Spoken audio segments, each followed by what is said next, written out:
Katya Adler has silenced the EU over the COVID vaccine row by pointing out Brussels' explosive claims against AstraZeneca just don't add up.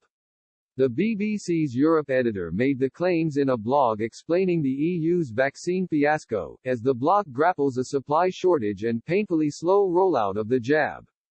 Ms. Adler rebuffed the EU claim that vaccine maker AstraZeneca is favouring UK vaccine supplies despite Brussels investing millions to help the firm develop the jab.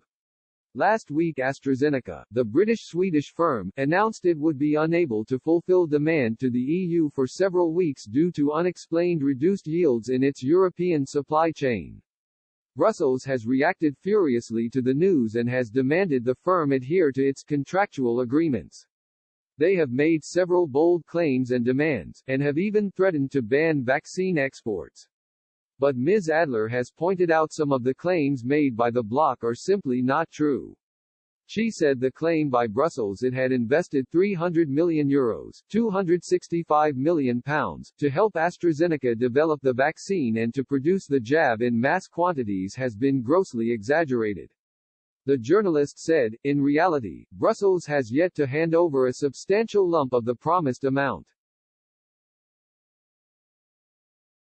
Ms. Adler went on to claim other EU accusations just don't add up.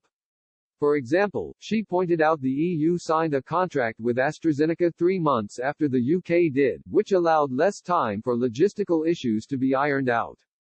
She said, take the complaint that the bloc is being treated as second class by AstraZeneca. The fact is, when it comes to honoring its contract with the UK, for example, the EU signed its AstraZeneca vaccine contract 3 months later than Prime Minister Boris Johnson's government.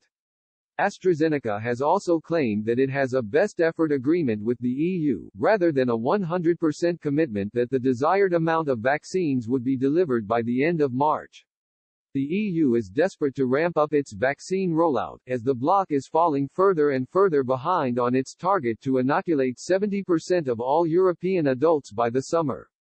If the current rate of vaccination persists, the EU would only have vaccinated 15% of the bloc's population by the end of September.